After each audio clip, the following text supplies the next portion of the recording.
Je suis heureux de voir mes frères et mes sœurs, Dodo en particulier, un ancien qu'on a travaillé ensemble quelque temps. Je bénis Dieu, ça me fait plaisir. Je vais vous donner un mot de témoignage, pas le mien, parce que le mien, il n'a pas grand-chose à dire, mais le témoignage de mon petit garçon. J'ai 14 petits-enfants, 3 fois arrière-grand-père, et j'ai un de mes petits-enfants, il a 12 ans, enfin il avait 12 ans, aujourd'hui il en a 13. Et il était malade, il a tombé malade parce qu'il joue au ballon et il s'est blessé le talon derrière. Et de cette blessure est rentré un staphylocoque doré. Et le staphylocoque doré, il a resté 1 mois avant qu'on s'en aperçoive. Il avait toujours mal à sa jambe, Et il disait à ma fille, il disait, maman, j'ai mal à la jambe. Alors ma fille disait, ben, mon fils, arrête de jouer au ballon, t'arrêtes pas de courir, c'est parce que tu cours que t'as mal à la jambe. Et puis ça a duré un bon moment, jusqu'à ce qu'une infection s'installe dans sa jambe, et puis c'est devenu très grave. Alors on l'a emmené, ma fille l'a emmené vers un professeur, et puis le professeur a dit, madame, c'est grave, il va certainement falloir amputer la jambe de votre petit garçon. Alors il dit, pour mieux le savoir, il faut que vous allez voir un grand spécialiste de l'infection du staphylocoque doré. Et ce spécialiste, il se trouvait à Nancy. Nous, on était sur la région parisienne, on a attelé les caravanes et on est tous partis à Nancy. Puis quand on est arrivé là-bas à Nancy, ils ont fait des examens. Et après avoir fait tous les examens nécessaires, ils nous ont donné le diagnostic. Et le diagnostic, c'était que mon fils devait avoir une hanche en titane et devait avoir une inflammation et une infirmité. Donc on était vraiment déboussolés. Moi, je suis pasteur et je prie pour les malades. Puis on a vu plein de malades de guérir, plein. Et là, c'était mon petit-fils. Et c'était mon petit chouchou en plus. Alors on a prié le Seigneur, on a prié. Et puis, plus on priait, plus l'infection montait. Donc sa jambe, le col du fémur était touché, la hanche était touchée. La hanche partait en désagrégement. C'était vraiment grave. Et puis jusqu'à un moment donné, au bout d'un moment, le docteur est venu vers nous, puis il a dit, monsieur, il dit, on n'arrive pas à arrêter l'infection et elle monte. Si elle touche le cœur, votre petit garçon perd la vie. On ne peut pas le retenir, on n'a rien, on n'a pas d'antidote, on n'a pas de médicaments.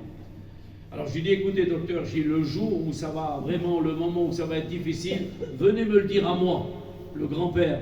Moi je saurais l'expliquer à ma fille. Vous avez les docteurs, ils vont directement au but. Et puis ma fille, elle était vraiment affaiblie de voir son petit garçon comme ça. Puis le moment est venu, quelques jours après, le moment est venu, le docteur il m'a appelé. Puis il m'a dit, voilà, il dit, monsieur, on le perd, on ne peut rien faire. L'infection, elle monte au cœur, elle va toucher le cœur et il va mourir. Et là, quand on nous a dit ça, alors là, le ciel nous est tombé sur la tête. Alors on a prié, parce que j'ai prié pendant le mois qu'il était à l'hôpital, mais il n'y avait pas de résultat. Et je me suis posé la question, j'ai vu plein de malades, plein de cancéreux guéris, j'ai vu des morts ressuscités. Donc je sais que Dieu vivant, je sais que Dieu guérit, et je sais que Dieu bénit. Mais là, on n'avait pas de réponse, et il y a un message. Et ce message peut être une personne qui est dans cet auditoire, que Dieu la bénisse et qu'elle prenne en considération le message de ce témoignage. Au bout d'un temps, quand le docteur est venu nous avertir que le petit allait partir, alors il y avait mes jambes, j'ai des jambes, j'ai mes filles, on s'est pris tous comme ça, parce qu'on a fait une ronde, puis moi je leur ai dit, on va prier le Seigneur, et puis on va faire un bilan. Parce que Jésus, il dit ça, c'est marqué comme ça dans sa parole. Il dit, ce sont vos transgressions qui mettent une séparation entre vous et moi.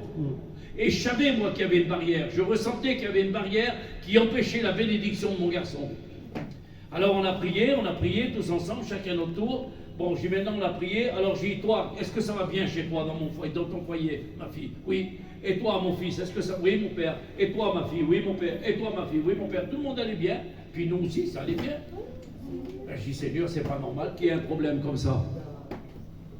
Et puis quand la prière a été terminée, on allait se séparer 2 minutes, et ma fille, la plus vieille, elle me dit, mon père a dit, tu sais que la bonne heure, elle ne parle pas à sa belle-mère, la bonne heure, c'est ma fille, c'était la mère du petit garçon.